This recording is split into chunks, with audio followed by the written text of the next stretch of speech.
Hey everybody, it's the Legitimate Sentiment, and I just wanted to come real quick, for real, to just delve in a little more into Lexi. So on my first video, I kept it real sweet, kept it real sentimental, kept it real open.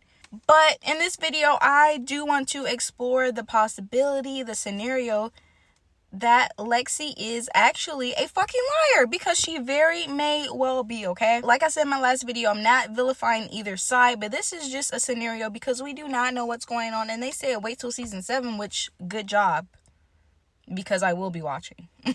First things first, Chris and Nell were together for a long ass time, right? And Lexi was small when Nell came into her life, right?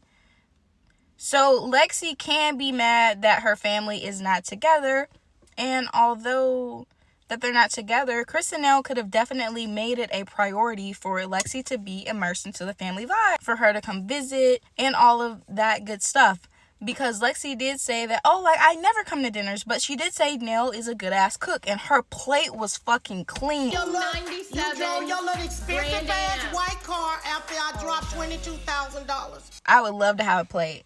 I know that food is good as fuck. Because whenever somebody don't like you and they're like, oh, I'm your daughter, but they say that your food is bussin' and their plate is clean, yeah, Nell can fuck up the kitchen. I can tell. You know, that was a contradiction.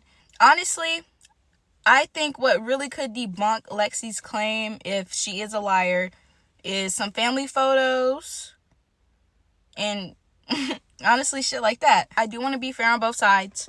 If Chris was providing child support to Lexi's mom, especially depending on how much that child support is, that would be Lexi's mom's responsibility to buy her what she wants. Like, let's be real. Even though Lexi's mom seems really nice, she seems classy, we don't know how her mom was. We don't know if Lexi's mom used Chris's child support, if she received it, and how much it was to actually go towards whatever the fuck she wanted. Or if she had to use that money to actually provide, so Lexi didn't have the amenities and things like that. So I do understand. But all in all, what I do want to say is Lexi is the oldest. So Chris probably had her when he was pretty fucking young. So I'm sure he's not in the same financial position as he was before. I'm pretty sure Chris was in the military. So, okay, battle. My battle. So, I mean, if that's the case, you know, if you young and you in the military, like, them niggas ain't trying to be no dads for real. I mean, he could have been, but I'm just saying, I mean, it's just circumstances in his life. You gotta let that pain go, baby. You grew up differently. However you grew up, that has made you into the woman that you are today. So what if you didn't get like everything that the other kids got and you didn't get a luxury car? But if they gave you a lump sum of $22,000, that's a big ass fucking lump sum. Unless you asked them for that lump sum to go towards something else that was very, very important. But if you got that lump sum of money, even if you did get into a car accident with your hoopty, like, how bad did you get hurt? Did you get a lawyer or what? Because if you got in a car accident with a hoopty, the valuation isn't that big for you to go out and for you to just ball out. So I don't know if you're being fair about it. You gotta be fair. So if they gave you $22,000, like, you don't have to necessarily have everything that they have. I would rather have the money personally, because that maintenance ain't no joke. But that's just me. So, I mean, you really cannot be that mad at that. Like I said before, parents go through things. And if he wasn't there all the time, and if you guys already had that conversation and he apologized for it, and he invited you here now, Chris honestly could have said, fuck you. Like, you're not here. She gonna cause some shit when she come, like she always do, quote unquote. You say you don't, but they say you do. I don't know. And then at the same time with the siblings, I mean, sometimes, like, if there are other kids in the family that aren't necessarily in the household, the parents can make every effort. The siblings can make every effort. Everybody can make an effort to have a great relationship with this person and shower them with love, but they may not accept it because they may still be like, I'm an outsider. Like, they may have those internal feelings that's really blocking them from receiving all of that love. So that could be Lexi. And the way her siblings are acting, that definitely may be her. Tragic, because that never happened. Well, let that go. Just let it go. No, that's why I'm here. If I don't let everything go with You do have this thing about just like, woe is me. You do. I have a woe is me thing? You do. You most certainly do. Why are you lying? When was the last have I ever been invited to a family vacation with you You guys? most certainly have. When? What vacation? What vacation was it? Without talking to you guys because I got treated so differently. That was your choice. Your choice. Yes, We because reached of how, out to you and you blocked all of us. because of how y'all treated. We've all got into it. I ain't never blocked Chris, Kiki, Kayla. I've never You been don't blocked. ever call me. But Chris, Chris Jr., he was on fucking Lexi's husband's type time. He was... You guys apologize when you guys are now saying there's nothing to apologize. Like, I just want to appreciate how fried he was. We done for her. She comes here, sees stuff, and she... They seem cool as shit. But also, Lexi, did you see how Nell did Chris Jr.? How you feel like that's a trade for a trade? You know I still came through when you asked me for $3,000. And I gave you $3,000. I asked And you then for on top of that, I you for can't- $3,000 Hold on, that you hold on. already I can't- owed me. If you want to be technical, the first time it was I'm gonna get a $5,000. shot. It was Bone $5,000. shot. It was $5,000. Bring the bottle. Chris Jr. I feel like he doesn't have it together. Because she was like, yeah, because I loaned you all this amount of money. And he was like, well, I gave you $3,000 when you needed it. So apparently Nell needed Chris Jr. to come through on some of the money that he owed her. And he did. So I mean, you do got to knock that $3,000 off. So you do got to give him that. Because if he was able to, you know, for whatever the fuck you needed it for, if you just wanted it back, or if you needed it for a bill or shit, I don't know what y'all, I don't know what y'all be doing. And also, Lexi, like, did you just ask for a luxury car? Because if you already had a nice car, and then you see your other siblings get nice cars, what the fuck are you like? She comes here, sees stuff, and she wants what everybody else has. It doesn't work like that. It's not fair. Well, you guys didn't get me a nice car. And I think that's fair what Chris said, and Nell, that they gave you $22,000 right after that you had a car, so they assumed that you was good with the cars.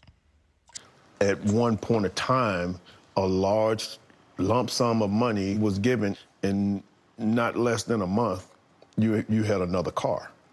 So that's why we were I got assuming. into a car. So if you need other shit, like, just ask. Don't be looking at your siblings like, that's not fair. I don't get this. I don't get that. Unless you're really fucking struggling and they're like, bitch, fuck you. Because honestly, I feel like Chris and Nell do love you, like, real shit. I just don't think that you feeling it. I think that you're not accepting it. I think that you're not receptive. And you also have to make an effort, Lexi. So Huntsville to fucking Tennessee to fucking Nashville, it's not that far away. Lexi, you need to buckle your kids up and take them down to meet their aunties and uncles and grandpa and motherfucking grandma. Because you said because of the relationship with the siblings that you don't, or I don't know, some shit you said that you can't have a relationship with your nieces. Why can't you have a relationship with your nieces? Like, come on, Lexi. You are the oldest. Lexi, wake up. Wake up, baby. You are the oldest. You're the oldest. You were raised differently. Whatever. You know, fucking push through, babes. Push through. All right? You gotta get the family together. Lexi, if you're okay with not making a big fuss about stuff, you need to be inviting them over. You need to be inviting your family over to your house. You know, instead of just expecting them to do everything, you also have to put through some effort, babes. Call me. We never have. We don't. Don't you feel the same way? I don't have a relationship with you. Do I call you? You, or you. I used to reach out to you and stuff, and The absolute best thing that you could do for yourself, for your family, for your brand, I don't know if you guys already planned this shit out, but you are doing a great job with creating content for season 7. If you could work on that relationship with Chris and Nell and a family on season 7, babes, like, this is like a one-in-a-lifetime opportunity. You will not see another love and marriage fucking like Nashville just come around the corner. Like, you have the sauce right now. Especially if you're promoting your brand, because you were wearing that jean vest. I couldn't even read the name of your company. I was talking and you When did I ever cuss you out? I just saw CBD THC, which I'm cool with, but like, what about it? So you need to be on the fucking show, girl. You need to repair that relationship with good intentions, because they love you, girl. They've been knowing you for years, but your heart is real heavy and you gotta let that shit go, babes. Like, life is not exactly fair. I'm sorry. It's just not. You know, it's a lot of people that's on the outside, but the fact that your family's still fucking with you, girl. You guys are. Well, it takes one to know one. Yeah, whatever. Y'all can kiss my ass. Well, kiss mine. Kiss my ass. This is exactly why your ass ain't never Bye. I will say this. You can't go in nobody's house and tell them to kiss your ass. like I could have reached around the table and smacked her ass. There's just no point with Lexi. You can't tell nobody to kiss your ass. Like, even if you think I'm never going to talk to her again, you cannot do shit like that. Especially your family. That's so fucking disrespectful, girl. Like, I don't know what they said to you and the cameras were off, but I can only go by what I saw on the cameras. And still, girl, you can't be telling them folks that. So when you do shit like that and then you say shit when you're mad, that makes it harder to come back, because you're kind of mad, like, over some BS, honestly. Like, you didn't say you were abused. You know, things like that. So, Lexi, get it the fucking together, please. Get right with Chris and Nell. Get right with your sibs. I want to see y'all doing picnics and trips and all types of shit. And if you act right, I think you would be invited for those trips. So you remember to invite your employees, but your daughter. My never daughter was being gets a and cussed me out and wasn't I was talking gonna to me. say, I don't even think y'all was talking and you. And you did say, your mom said that she reached out to invite the family because she didn't want you to regret not inviting your family to your wedding. And then you're going to tell them, oh, well, you were barely at the wedding? Like, you guys were barely at my wedding. Because I don't want. Barely at my wedding. And Because you barely invited us. But we showed up. We showed up as a team. And we showed up and showed the out, Lexi. What do you mean? Because you guys had an invitation. we were barely on the damn invite list because we were not talking. Because she always blocking us. Bitch. She used to reach out to you and stuff, and then when your wedding came around, you just did not invite me. If you guys are gonna lie, I will leave. How are you gonna do them like that? And they said they showed up and showed out. I bet they did. You can't be doing shit like that and then throwing it up in their face, girl. You need to apologize too, because I think you've been fucking... Here we go again. You've been fucking that house up when you come around. I cannot believe her. How can you not believe it? This always happens all the time. You do have Every time. This is why I told your ass don't bring her. It happens at most of the dinners. I mean, as much that we done for her. She comes here. We're telling the truth. You need to apologize. I'm not saying Chris and Nell and the family are these fucking demons. I mean, they may be, but from what I see... Now you telling a lie. Now you pissing me off. Are you kidding me? No, are you kidding me? That's what you did? No, you a lie. And I don't appreciate it. Go on. Are you Go on. Go on. Don't give me that bull. Come on, Lexi. Get it together. We don't need the sob stories. You know, whatever. Everybody's not raised in the house with their dad. Your dad's still there. And they gave you $22K. If somebody gives you a lump sum of $22K, you may be like, oh, well, I wanted the relationship. Well, put forth that effort to, create the relationship. Like, I get it, but... Because I can understand if you said, yeah, like, I invite them to this and that, and they don't come up, and I try to come over to their house, and they say no, like, you're not welcome. You ain't say no shit like that, girl. Come on. Grow the fuck up, babes. You're good. You're good. Your dad is Chris Fletcher. Come on. Come on, Lexi. I am rooting for you. I'm rooting for the family. Shouts out to Chris and Nell. Honestly, because I can see it, but at the same time, Lexi, let's go, babes. Pick it up. Don't fucking use this fucking opportunity to look like a fucking bitter fucking Betty. Monetize. And give us something to talk about, because you did a great job, girl. You did a good job.